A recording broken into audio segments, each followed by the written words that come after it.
Okay, so I had a thought. It may sound crazy, but I had a thought. Okay, so as far as with the black community, it's understood that there's many other cultures that have been arguing, debating, and fussing about not being able to say a particular word, right? Oh, look at that sunflower. Not be able to say a particular word, right? They feel like they should be allowed to say it, they should be able to say it, but the obvious thing is like no one's fighting to say any other type of slur word or derogatory word. We're going to just say it's the N word, and it'd be okay, right? But I'm thinking, because this society works on mind control. And if you are like a cultist or whatever, spiritual whatever, and you understand mind control, you read the book on mind control, you understand how they utilize like sign symbols, media to control the minds of the masses.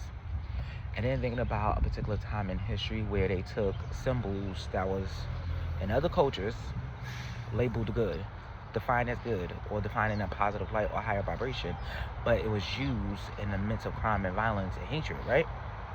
So knowing that, they took one symbol that was meant for liberation and of ascension and understanding, and then they turned around and used it while they committed destruction and violence. I'm thinking, if there's a country in Africa called Niger, would they have taken that country's name, not so much turned it as an insult, but removed the records of who they taken from that country, brought them to America, and then to add insult to injury after several generations, or even during that current time leading up to other generations, they then turn around and called the people who they were, but in a way to where it felt like an insult, to where generations later they all would denounce, not knowing they denouncing what might even be their actual identity. So to say that, to uncover the identity of the original dark complexion Americans that live here, as well as the portion of African slaves that was brought here, that first have to uncover where did the African slaves come from in Africa, which country, and discovering which country they came from will also lead to discovering as to the names and tribes of the original natives that were dark complexion that was here first. And being that they mixed the population of them together because they had the same complexion, it made it easier to declassify them, because they kept using Niger as a disclaimer. Like, use a Niger. And it's like, I ain't no Niger. Dang, we're gonna fight for that. And it's like, wait a minute. You saying I'm Niger? That means you trying to say that my people came from Niger? That's where y'all stole people from? That's where y'all stole people from? Was from Niger? Y'all went to the villages in Niger and stole people from there? Traveled them across the Ivory Coast? Took them to the exit spot where they give the ancestors cry before they boarded the ships and left for the last time? And because the travel was so long and hard, it was like going through the desert for 40 years to forget who you are, only to get to a new land with no name, no culture, no history, no knowledge, because all those that had it were killed and slaughtered.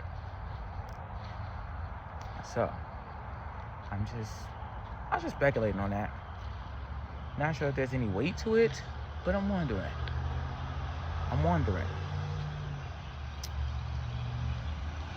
Because for some reason that particular word has so much power and have so many people in the chokehold to where they want to say it and they feel like they should be able to say it.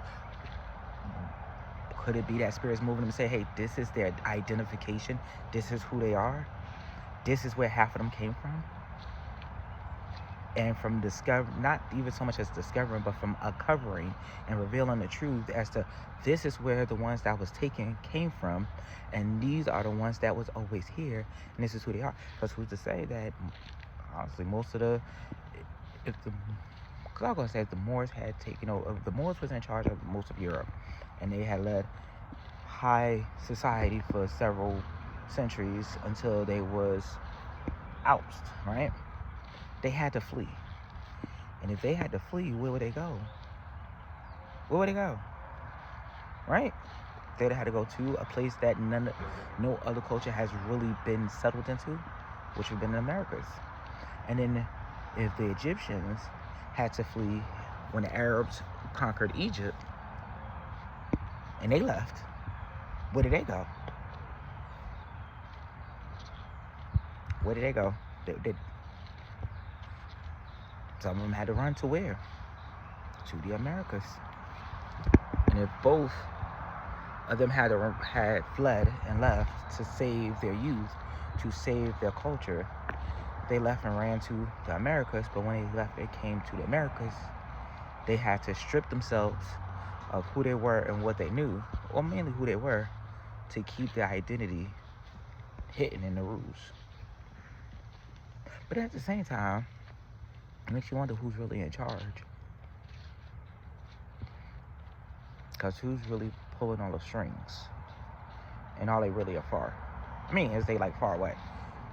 Because I don't think so. Because I'm like, the best place for a powerful person to hide is in plain sight. Because only those that know them are at the top. And if they're at the top playing this charade of them being the ones in charge, they're not going to let everybody know who's really in charge. They just want to keep playing the illusion they're in charge.